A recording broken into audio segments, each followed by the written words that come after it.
welcome back to our channel. Today we're going to be talking about the move because I want to kind of upload at least a few times a week and keep it consistent now that I genuinely have nothing else in life to do. I'm done with education and I can't work anymore. So YouTube is now going to be more consistent, is like my goal. We're moving possibly in a few weeks time and we have no idea what this house even looks like. We don't know what condition it's in, we just know that it's an adapted property and it has certain aspects like a wet room and a floor lift and a ramp, which is good for you.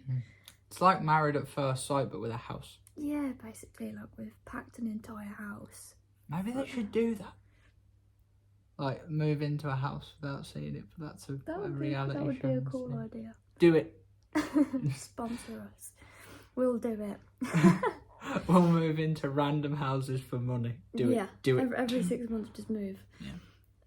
But we've literally like packed and packed and packed, and I just kind of sat there earlier and I was like, we've packed our entire flat up, obviously because we have to leave regardless, and this is the only option we have, but we've never seen it before, and I'm just having a little bit of anxiety because not only are we like moving in general, which is a stressful situation, this is the house where so many memories have happened. Like we've brought Bella home, this is where we were for like the majority of lockdown, because lockdown happened in March and we moved in April, so we didn't have that much time apart really. No. That was probably the longest we were ever apart. Yeah. When you think about it, and we were like FaceTiming all of the time because I didn't really vlog at the time when I was at uni, but we were in technically a long distance relationship. Well, not technically, we were, because I was in a different city, so he had to get like a bus and then a long ass was it one train or two trains? It was one train. One train. It was about an hour. Yeah, but it would take you about 2 hours to get to me. It was 2 hours? Yeah, it was one. Because it would take you about an hour to get into city centre. 2 albums. Yeah. And like I've obviously moved out of like the family home or whatever you want to call it into uni dorms, and then moved back home and then moved here. But like we've been here for so long now that it's like there were times where we wanted to leave when we were having disrepair issues, but they've basically all been fixed now, and it's like we kind of just settled and we were like, okay, we'll move when we're ready. And then my house kind of went down the drain, so then we couldn't afford a private house, and even at the time when we could afford it, no one would take us on, and that was like hitting me mentally because it's like, just let me give you my money. Give me a house. And now it's, as soon as we got comfortable, we were just thrown with an eviction notice, and it was like, whoa. Happy days. What a way to kick someone when they're down, you know what I mean? So that's fun.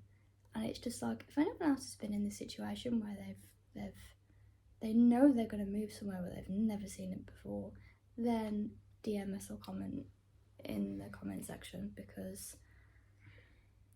I don't know how to feel. I'm kind of in like fight or flight mode at the moment. You haven't really spoken too much on about it because you're just stressing about certain aspects financially. Yeah, I'm stressing more finance wise. Because there's going to be an overlap for this place and the next place, and don't fully know how much we're going to have to pay, and it's just going to be... The council decided to tell us right before the viewing that, oh yeah, it has no kind of like flooring of any kind other than like the bare boards that a house comes with, so it's like... But okay. we don't know. Yeah, we don't know for 100%, but that's pretty much the way she said it, so it's like, okay, now we've got to put money by for, you know, carpet and wood flooring. Which is standard for a council. House. Which is standard for a council place. I've moved into, you know, I've done the process of moving into one council place to another a few times, but it was a long time ago. Like, yeah, it was the same with us when we moved in. Like Yeah, but and us you were moved really into small where when you moved in there, though. Yeah. By like, I was like, what, 12? Yeah, I'd kind of forgot, and then also forgot to take it into account of, oh yeah, we need money for flooring as well. Yeah, we didn't really think about that, otherwise we would have started saving Oops. a while ago. And if they'd given us longer, then we would have been able to save for even longer. But we didn't. We had 2 months, and now it's less than a month. Yeah, but it's okay because we got some savings, and then I reminded Molly today that, you know, they might take a little bit of money because they're going to have to replace the carpets in this flat because of cats chewing them. But we're going to walk away, if we do everything well, we're going to walk away with the majority of the deposit, which we can put towards new carpets, anything else that needs. Because we don't want to carpet the entire house because we have animals, and we'll hopefully have more than one small child. So, and Bella alone creates a lot of stainage on the carpets. We always have some form of like carpet stain remover or carpet cleaner or urine destroyer or any of that always on hand, or carpet fresher, or what's the spray one that Amy got me to buy? The Vanish one. No, the one that makes it smell nice. Is it called Carpet Fresh? I think, yeah, it's just called Carpet Fresh. I love Carpet Fresh. I'm obsessed with it. Sponsor us. It makes the room smell so nice. It makes it smell fresh. So, yeah. It goes on the carpet. It's very aptly named. Carpet Fresh.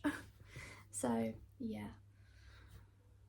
We're kind of just living around cardboard boxes at the moment, which I haven't done for a very long time. And obviously we're doing this like literally with any ounce of energy we have, is just packing and packing and packing and packing. Yeah, it's just been kind of non-stop. Sort this place, you know, get through the main bits, because we're pretty much down now to what we need for like day to day. So sofas, yeah, beds, TVs, those are the only things still kind of left up that haven't been packed sofa, somewhere. TV and coffee. Table. And a coffee table, yeah, to put the coffee on. Yeah. We did the shed today, and oh my god, I'm so dead after You doing forget it. how much crap you just go, oh, just put it in the shed. I killed a lot of spiders though. You did. Big ones as well. You found a spider that you thought was cool, and then it was crawling up your leg, and then you were like, I take it back, I take it back. Yeah, they're fine to admire from a distance, but when they're crawling on your leg, oh, don't get fresh. Although Daddy Longlegs, I will not apologise for killing, because them... Beep. Beep. I can't use that anymore because I'll get copyrighted. Just put... I can beep. mute it. Beep. I can copy and paste the audio.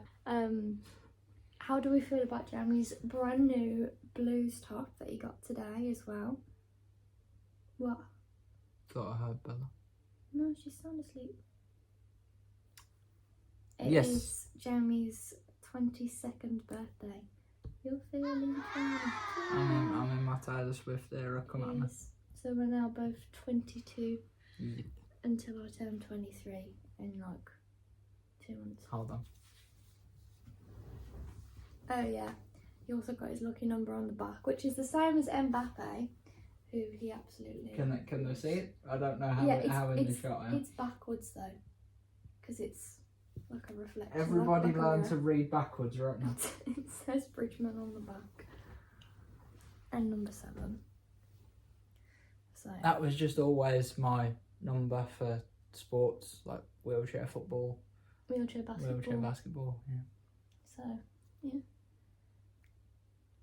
But yes, for my birthday, I cleaned out a shed.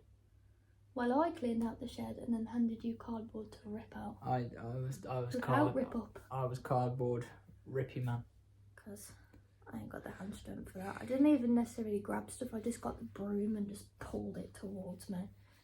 And then went, your Facebook Marketplace, you're going to the council for waste collection, and this lot is staying in the shed. Which is just a lot of black bags of plastic and polystyrene and rubbish. And it's just, this is only stage 1. Because we've got to move everything out of here as soon as possible. but then it's getting the shell of the flat ready for an inspection, like making sure the fridge is all cleaned out, like the psychopathic clean you have to do ready for an inspection. So then once everything's moved out, I mean, don't get me wrong, I'm still in the midst of everything doing as much psychopathic cleaning as I can, like cleaning the windows and the outside of the windows and front doors and interior doors and getting the hoover in all the corners and stuff. I think the bathroom will probably be like one of the hardest ones, because you've got all the we get a lot of condensation because there's no fan in the bathroom. We were going to have the bathroom redone, but they said we wouldn't be able to like use it for 2 weeks. And then I was like, yeah, no, I'd rather you just leave it how it is, and then whenever we move, because I knew we were going to move this year anyway, then they can do it. Which is another reason why I think they've given us an eviction notice, because they want to get that done and then probably put the rent up so that, you know, you can get a bit more money. It's just, I suppose, for you anyway, because in the grand scheme of things, it's a bigger place. Do you mind? I'm trying to have a conversation. Appliances. I think it's my extension lead. Yeah, exactly. Yeah, it's my extension lead. Because in the grand scheme of things, I don't really care how it looks, because I know it's going to be a blank canvas that we can add to over time.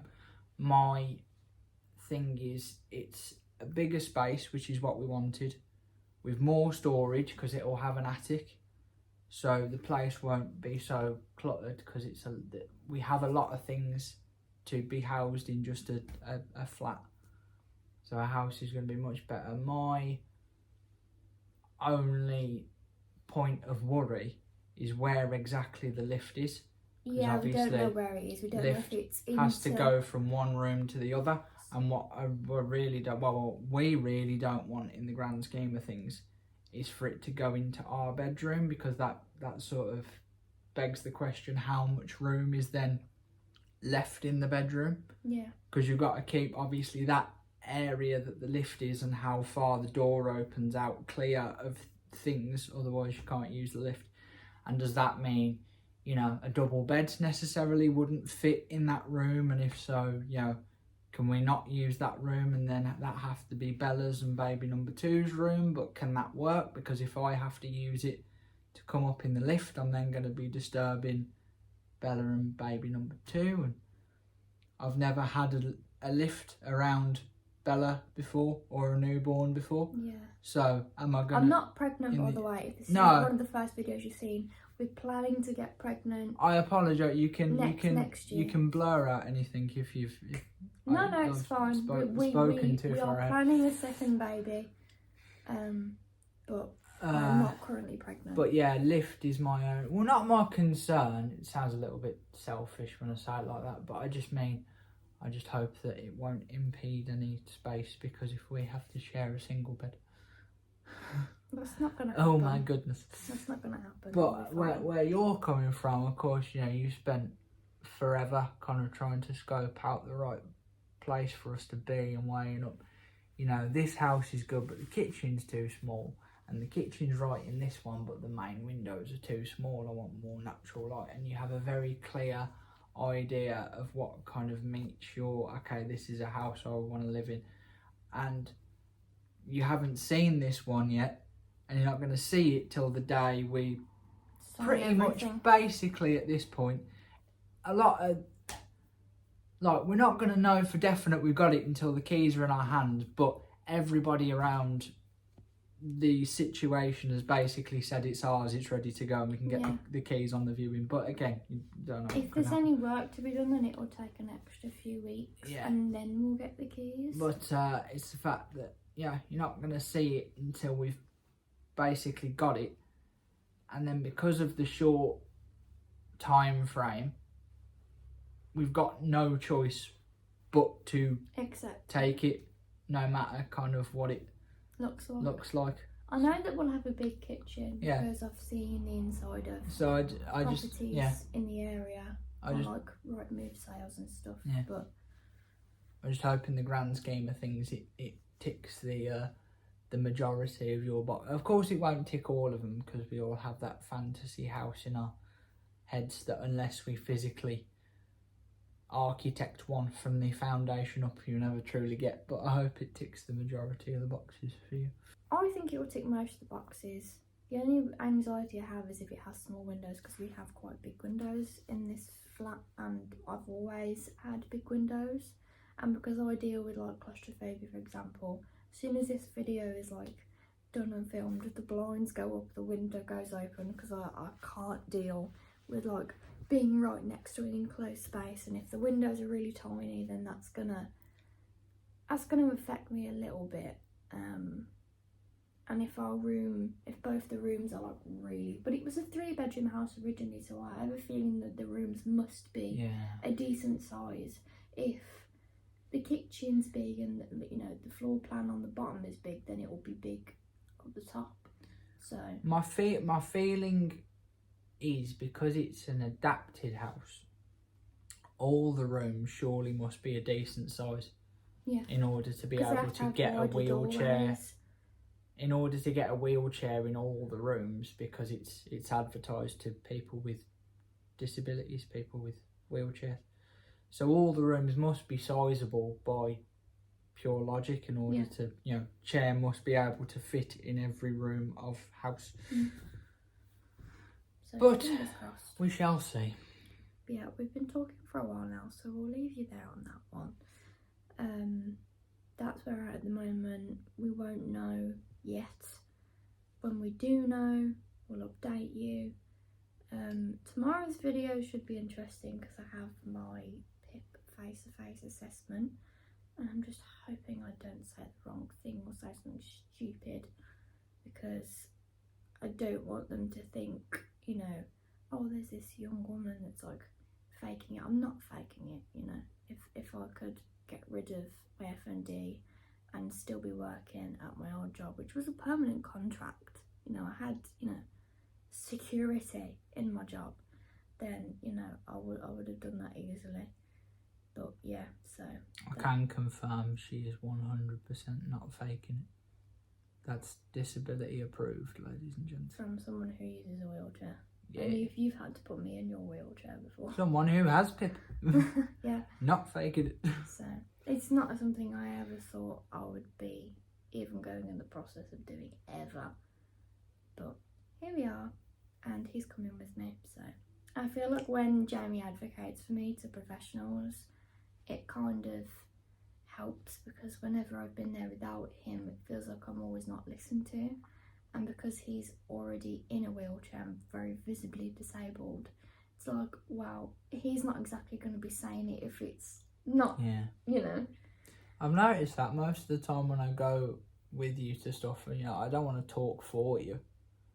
So I let you, state your case. And it seems to me like you'd never really listen to.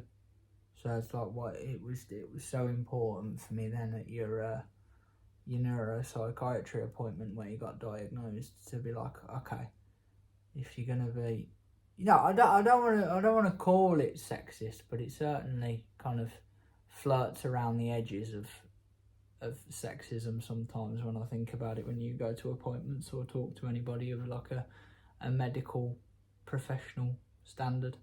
Disabled or not, if you went into the hospital with stomach pains, they wouldn't say, oh, are you sure you're not having a period?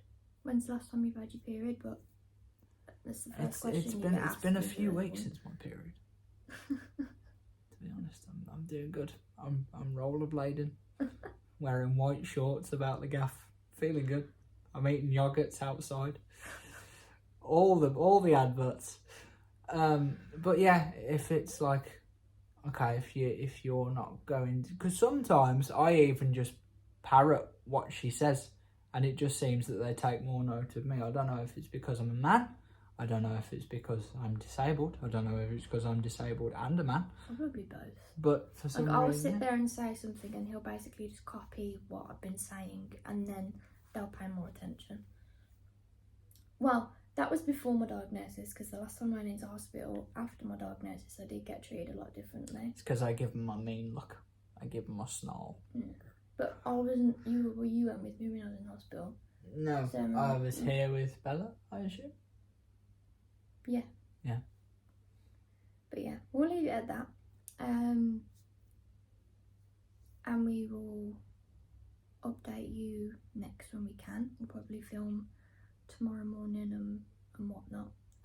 So yeah, we'll see you in the next video. Thanks for watching.